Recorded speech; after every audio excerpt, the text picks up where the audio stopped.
बहुत बहुत शुक्रिया आप सभी का। इतनी बड़ी संख्या में आप सभी काफी देर से यहाँ पर आए हैं।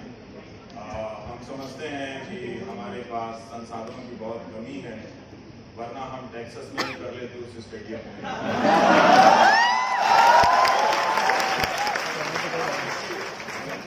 इलेक्टोरल फंड बॉन्ड आया है, उसके बाद से तो ये ऑडिटोरियम में भी कार्यक्रम करने की हैसियत नहीं रही।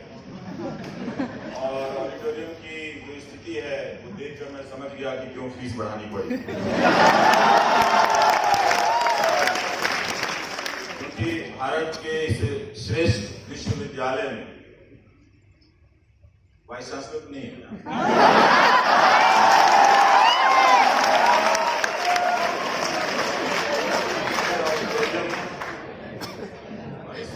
हॉल पर्याप्त तरीके से रखरखाव के साथ ना हो ठीक नहीं लगता। लेकिन इसके बाद भी आप बीसी बन सकते हैं, जरूरी नहीं कि आप बीसी बनने के बाद ऑडिटोरियम नहीं बना।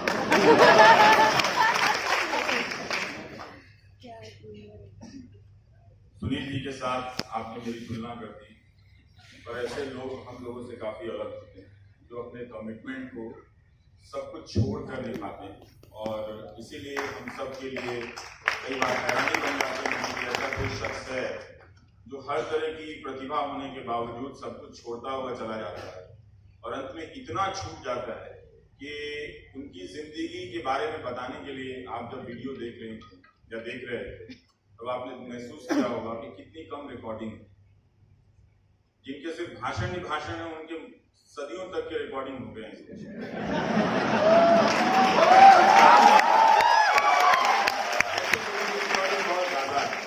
लेकिन ऐसे लोगों ने जिन्होंने अपना सब कुछ छोड़कर कुछ काम किया, करने का प्रयास किया, उनकी रिकॉर्डिंग कितनी कम है ये मैंने उनके बारे में नहीं, ये मीडिया के बारे में ज्यादा रिफ्लेक्ट करता है। तो इसलिए ये बताता भी है कि जो हमारे लोकतंत्र को लोगों के बीच रहकर सिंचित करते रहे, समृद्ध करते रहे, उन पर इस मीडिया का ध्यान कितना कम होता है। यही आगे के बातों में आप समझ पाएंगे कि दरअसल लगता जरूर है कि लोकतंत्र का सारा कुछ मीडिया के जरिए चल रहा है, पर ऐसा भी नहीं है। बहुत कुछ है जो उसके बाहर भी चल रहा है। तो 17 जनवरी 2017 को जब ट्रंप साहब निर्वाचित हुए थे, प्रेसिडेंट इलेक्ट थे, उन्होंने अमेरिका के वाशिंगटन डीसी में एक रैली बुलाई और काफी उसके दावे हुए। और लेकिन उसके तुरंत बाद अमेरिका की प्रेस यूनियन और उसमें फोटो जर्नलिस्ट, कैमरा पर्सन, हर तरह के संगठन थे, उन्होंने एक पत्र लिखा राष्ट्रपति को और उसमें साफ साफ लिखा कि आप प्रेसिडेंट इलेक्ट हैं, लेकिन आपकी हरकतों से लग रहा है कि आपका, वैसे वो पत्र यहाँ भी लिखा जा सकता था पर नहीं लिखा गया। उन्होंने पत्र लिखा कि आपकी हरकतों से लग रहा है कि प्रेसिडेंट इलेक्ट और प्रेस के बीच के संबंध बड़े तनावपूर्ण होने वाले हैं। आप रिपोर्टर का मजाक उड़ा रहे हैं, मानहानि की धमकी दे रहे हैं। हमें लगता है कि हमारे रिश्ते अब वैसे नहीं रहेंगे जो पहले रहे हैं। तो आपको अपना ग्राउंड रूल्स बनाने का हक है, हमको भी है। ये अमेरिका का प्रेस, जिसकी कई संदर्भों में हम उसकी आलोचनात्मक समीक्षा भी करते हैं, इराक युद्ध जैसे। तो पत्रकारों ने लिखा कि हम पूरे अमेरिका में फैल जाएंगे। अगर आप व्हाइट हाउस अपने सरकारों में हमें घुसने नहीं देंगे तो हम पूरे अमेरिका में फैल जाएंगे और वहां से स्टोरी निकालकर हम आपको अकाउंटेबल बनाएंगे, जवाबदेह बनाएंगे और आपसे सवाल पूछेंगे। 1 साल बाद ट्रंप साहब की हरकत में कोई सुधार नहीं आया। तो दी बॉस्टन ग्लोब नाम के अमेरिका का काफी ऐतिहासिक अखबार है, उसके नेतृत्व में 300 से भी ज्यादा छोटे बड़े अखबारों ने प्रेस की स्वतंत्रता को लेकर संपादकीय लिखे और सबका कंटेंट अलग था। अभी भी आप वेबसाइट पर जाएंगे वेस्टर्न ग्लोब अखबार के, तो आपको उस अखबार से के ये 300 एडिटोरियल्स आपको मिलेंगे। और इसमें ये ध्यान रखा गया कि इसमें जो छोटे अखबार हैं, जो लोकल अखबार हैं, उनको भी शामिल किया जाए। तो ये बड़ी बात थी कि 300 अखबार उस अमेरिका में एक साथ आए प्रेस की अभिव्यक्ति के लिए, और उन्होंने एक दिन एक नजरिए से संपादकीय लिखा। फिर भी कोई बदलाव दुनिया में नहीं आया। लेकिन इस जून में जब ऑस्ट्रेलियन ब्रॉडकास्टिंग कॉरपोरेशन के दफ्तर में छापा पड़ा और न्यूज कॉर्प के पत्रकार के घर छापा पड़ा, तो अक्टूबर महीने में ऑस्ट्रेलिया के सभी अखबारों ने अपना पहला पन्ना खाली सा छोड़ दिया। कुछ लिखा हुआ था लेकिन काले रंग से रंगा हुआ था, जिससे वो सेंसरशिप का बोध होता है।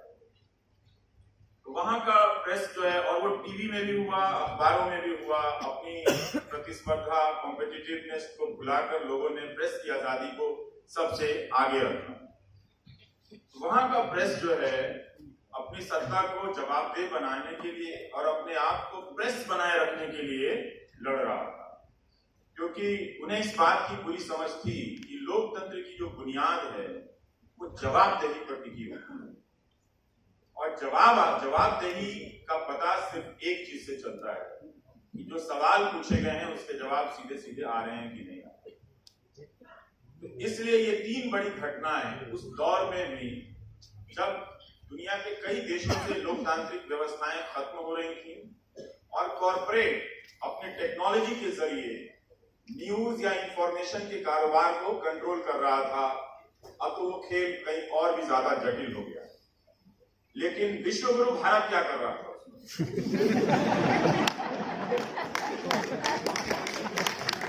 ऐसा विश्वगुरु है कि केवल लेक्चर ही दे रहा है, तो अपना लेक्चर इंप्रूव भी करो, हो जाके घर में कि क्या हो रहा है, नहीं हो रहा है। तो क्या कर रहा था? तो वहां का मीडिया जो है भारत का सत्ता के आगे समर्पण कर रहा था। वो सवाल विरोधी, असहमति विरोधी हो रहा। अब आप याद कीजिए 2014 से कि क्या यहाँ की मीडिया में हो रहा था। जब अमेरिका और ऑस्ट्रेलिया का मीडिया लोकतंत्र के लिए लड़ रहे थे, भारत का मीडिया लोकतांत्रिक मूल्यों के खिलाफ लड़ रहा था कि नहीं लड़ रहा?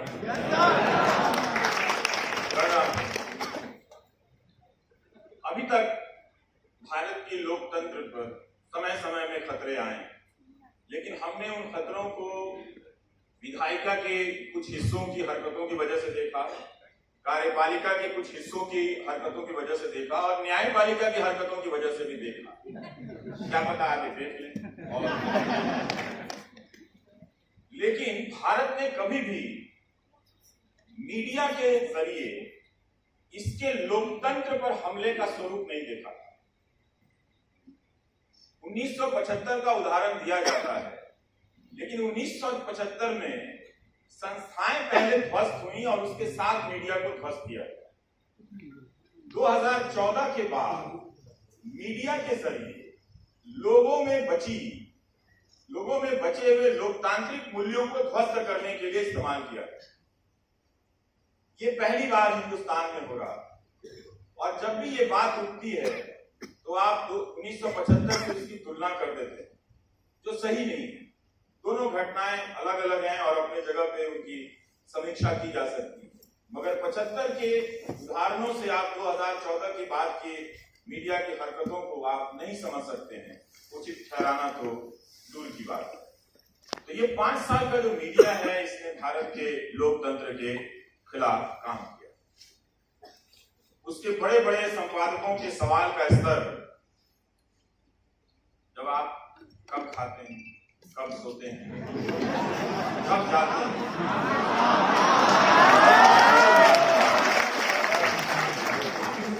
प्रक्रिया से चलिए, प्रक्रिया से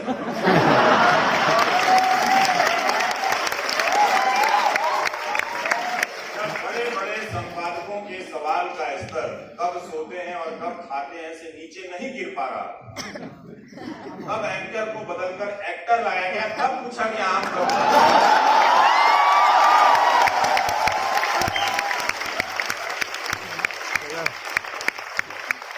ये भारत का मीडिया है। आप इस सरजमीन की मिट्टी, धूल, कण, पेड़ पौधे हर चीज पर फख्र कर सकते हैं, मगर 2014 के बाद के मीडिया पर आप फख्र कर ही नहीं सकते, अनलेस कि आपको प्रधानमंत्री फॉलो करते हो, आप नहीं कर सकते। आप उनके समर्थक भी होंगे तो भी आप इस मीडिया पे गर्व नहीं कर सकते। उनके समर्थक भी मुझसे कहते हैं कि ये क्या मीडिया है, हमें ये देखा नहीं था। वो सबसे ज्यादा दुखी हैं आप लोगों से भी ज्यादा।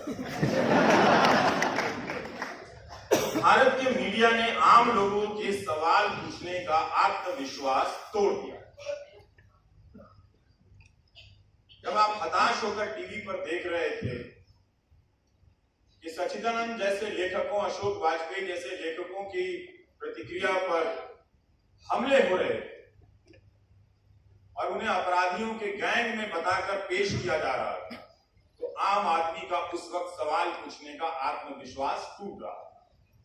और ये सिर्फ दिल्ली के 4 चैनलों से नहीं हो रहा था, बल्कि ये काम देश की अलग अलग भाषाओं में चलने वाले सैकड़ों चैनलों के जरिए हो रहा था।